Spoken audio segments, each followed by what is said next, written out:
Hello everyone, good day. My name is Krija Espinosa, and please do allow me to formally introduce our group. By the way, we are the group 1, and in this video we are going to talk and to discuss the assigned topic that was given to us. And yes, before we formally start and move forward to the topic that was being provided, allow me to introduce my group mates first. So I have here Arabella with me, Clarissa, Lovely, and lastly we have Mariah. So let's go.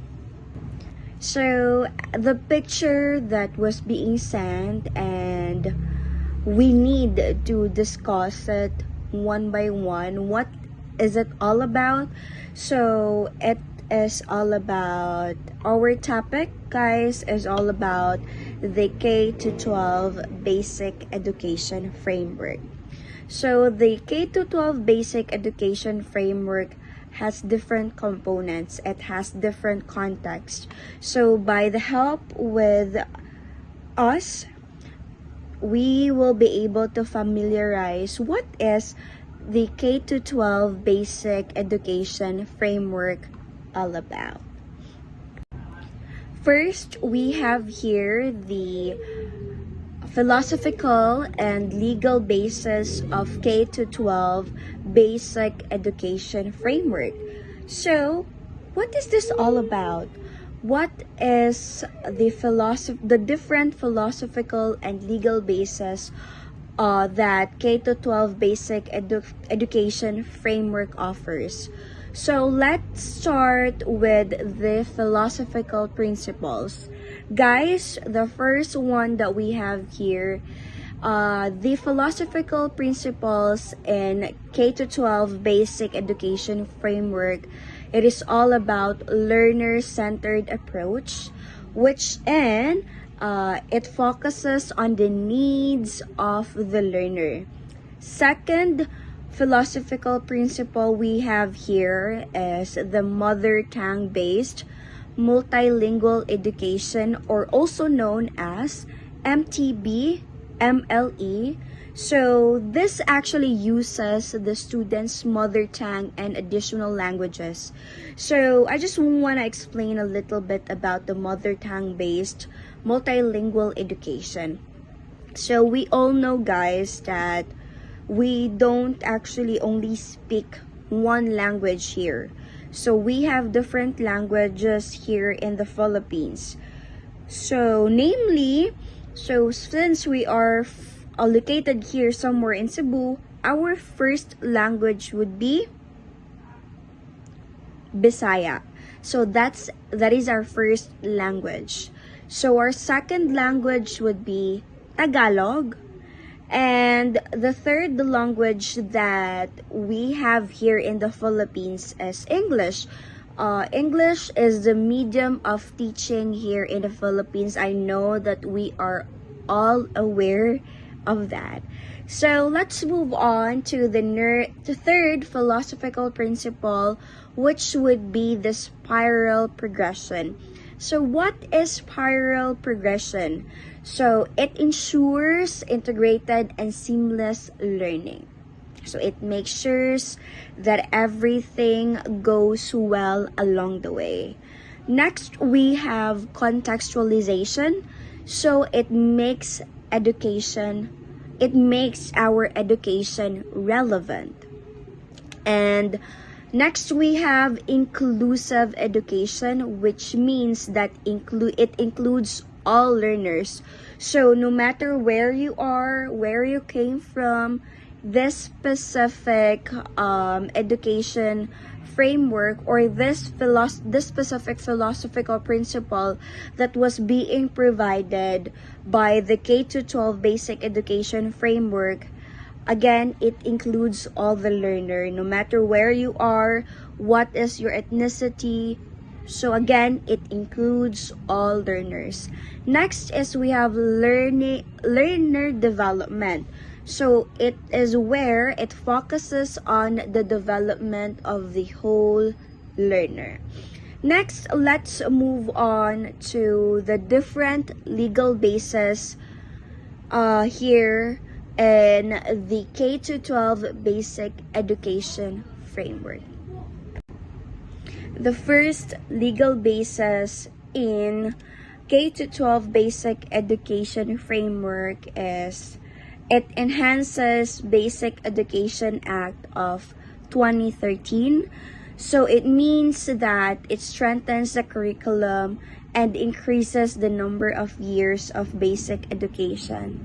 So the Enhanced Basic Education Act of 2013, Republic Act number 10533, extended the length of basic education in the Philippines from 10 years to 12 years. So we all know that there is actually a recent change with regards to our education, because before we only had up to 10 years, but now it actually changed.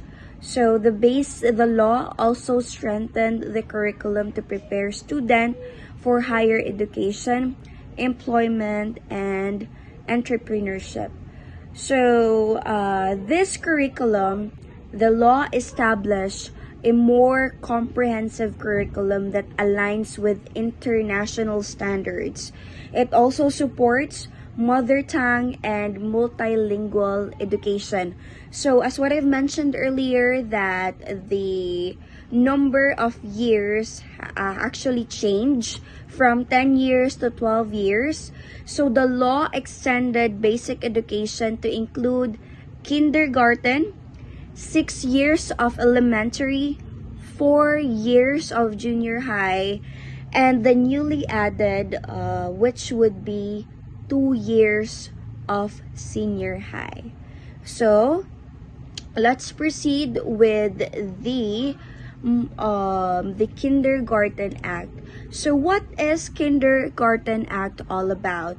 So it mandates kindergarten for 5-year-old children earned for enrollment in grade 1. So let me repeat what is Kindergarten Act. So it mandates kindergarten for 5-year-old children for enrollment in grade 1. Next, we have the Philippine Constitution. It protects citizens' right to quality education and ensure accessibility. So the Philippine Constitution, it protects us, which is the citizens here in the Philippines, and the right, the quality of education, and what I have mentioned earlier, no matter where you are, no matter who you are, where you are, you should be included, because we're talking about the quality of the education that we want to provide and ensures accessibility. Next, we have the Education Act of 1982. So, the Education Act 1982 uses education to achieve national development goals. Additionally, the Education Act of 1982, also known as Batas Pambansa bilang 232, uses education to achieve national development goals by establishing an integrated education system. The law applies in all public and private schools in the Philippines. Next, lastly, we have the last legal basis that we have here in the K-12 basic education framework would be the Educational Development Degree of 1972. So what is the Educational Development Degree of 1972? So guys, it uses education to achieve national development goals. So the Educational Development Degree of 1972, also known as PD6A, again, let me repeat, PD 6A was a policy that aimed to use education to achieve economic growth and social development in the Philippines. And this decree rather, was prolongated on September 29, 1972. And there are actually different goals that this decree wants to achieve. There are three to be mentioned. First, the goal rather of this decree is to accelerate economic growth and social progress. Second, to ensure that all citizens can participate in the benefits of growth. And lastly, the strengthen national consciousness and promote desirable cultural values. Guys, that is all for our topic, which is the philosophical and legal basis of K to 12 basic education framework. So without further ado, allow me to introduce the next reporter. That would be Arabella, and her topic talks about nature of learners and need of the learner. Thank you. Hello everyone, my name is Arabella A. Bimel and I am the one who discussing the nature of the learner and needs of the learner. So, the diagram highlights two crucial aspects of the education framework: the nature of the learner and the needs of the learner. This section aims to provide a holistic understanding of the students, informing the design and implementation of the curriculum. So let's now talk first the nature of the learner. The nature of the learner, this section emphasizes that learners are not simply passive recipients of information. Instead, it describes them as holistic beings, possessing both a body and a spirit, indicating the importance of considering physical and emotional well-being in education. So, it also intelligent and free, this highlighting their intellectual capacity and the importance of fostering independent thought and decision making. It also the active construction of knowledge. It emphasizing that learners is an active process where learners actively build their understanding rather than passively absorbing information. So now let's move on to discuss the need of the learner. The needs of the learner, this section focuses on the learner's requirements for successful learning and development. It lists several key needs, which is self-actualization, life skills, preparation for the world of work, and high education. Let's now first talk about self-actualization. What is self-actualization? Self-actualization is the need to reach one's potential and achieve personal growth. And life skills is the development of essential skills for daily living such as problem solving, critical thinking, and effective communication. And it also prepares us for the world of work. So it talks about equipping the learners with the skills and knowledge necessary to succeed in the workplace. And the last one is higher education. It preparing the learners for further academic pursuits. So, in essence, these two sections work together to create a learner-centered approach to education. By understanding the nature of the learner and their needs, the curriculum can be designed to effectively meet the diverse requirements of the students and prepare them for success in all aspects of their lives. Good day everyone. My topic is all about needs of national and global community and curriculum support system. So first, poverty reduction and human development, meaning addressing economic hardships and improving people's quality of life. Why? Because reducing poverty leads to better health, education, and opportunities for all. For example, government programs like conditional cash transfers, job creation, initiatives, and universal health cares. Ikaduha, strengthening the moral fiber of the Filipino people. It means encouraging ethical values and integrity in society. A strong moral foundation helps reduce corruption and promotes good governance. For example, character education in schools, anti-corruption laws, and community service initiatives. Ikatulo is development of a strong sense of nationalism. It means fostering love and pride for one's country. Nationalism encourages unity, civic participation, and willingness to contribute to the nation's growth. Example, celebrating national heroes, promoting local products, and teaching history in schools. Ikaapat, development of productive citizens who contributed to a progressive, just, and humane society. It means educating and empowering individuals to be active contributors to society. Why? Because a well-functioning society needs responsible, skilled, and ethical individuals. Example, skills training programs, ethical labor practices, and social entrepreneurship. 5. Ensuring environmental sustainability. Protecting natural resources and reducing environmental damage. Its sustainable development ensures that future generations have livable planet.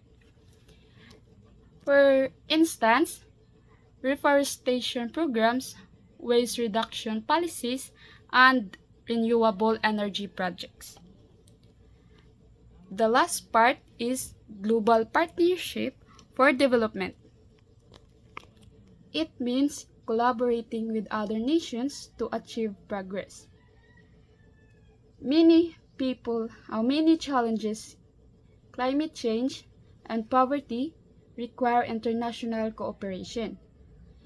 For example, united programs, international trade agreements, and humanitarian aid efforts.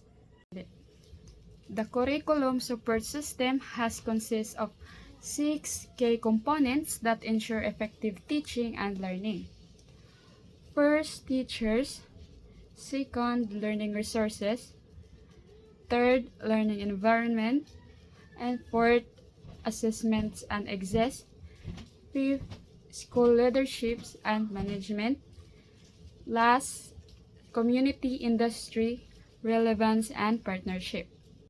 So, teachers, educators who facilitate learning and implement the curriculum.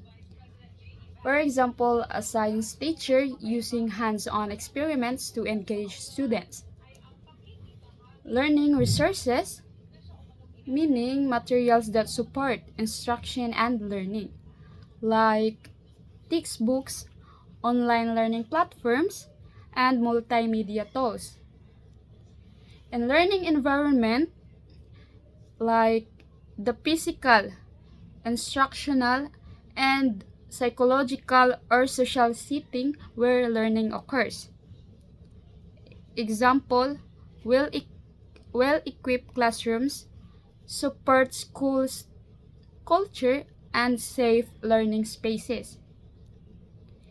In assessment and exams, it is the methods to evaluate students' progress and ensure readiness for the next level.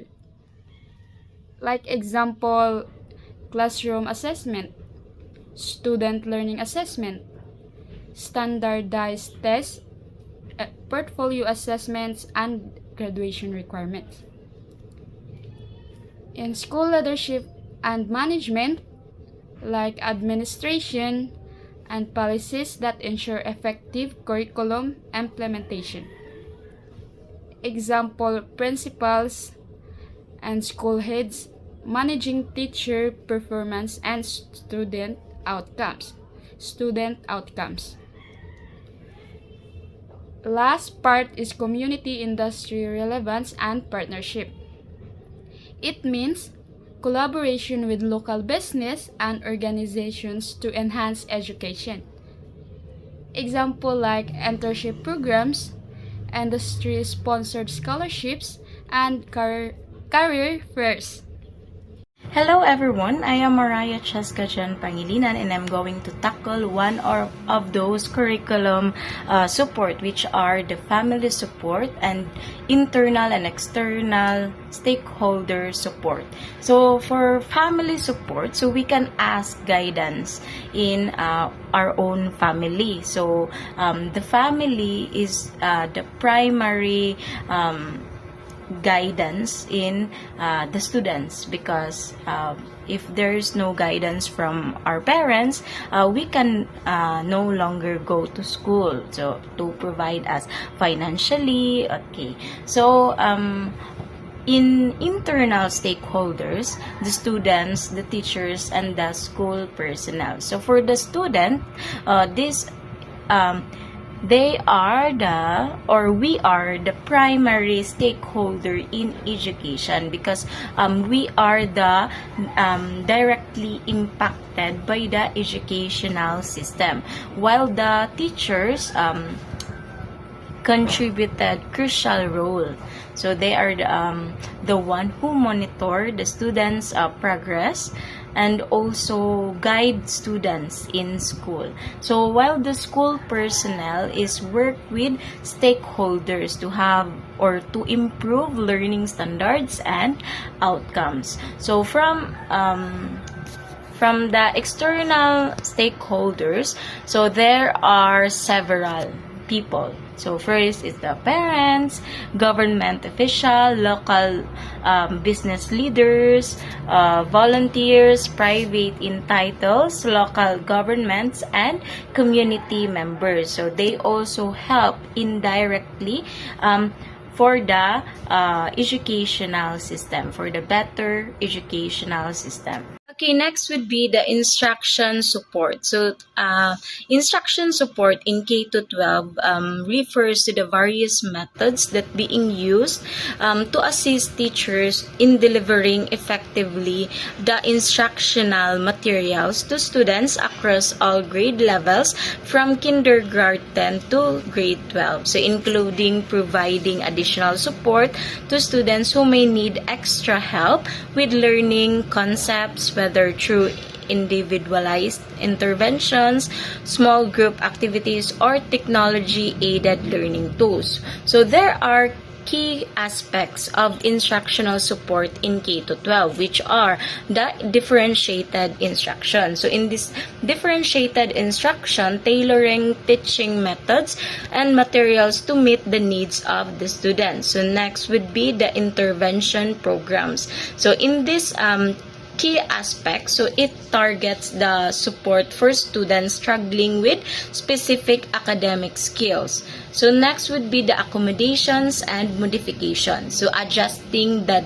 assignments and assessment method to allow students with disabilities to participate fully in learning. So next would be the technology integration. So utilizing educational technology tools like online learning platforms, interactive whiteboards, and adaptive software to enhance instruction and engagement. So next would be the collaboration. So working with professionals like speech therapists, occupational therapists, or counselors to address students' needs across different domains. So the last would be the professional development for teachers. So providing ongoing training and support to educators on effective instructional strategies, including differentiated instruction, assessment practices, and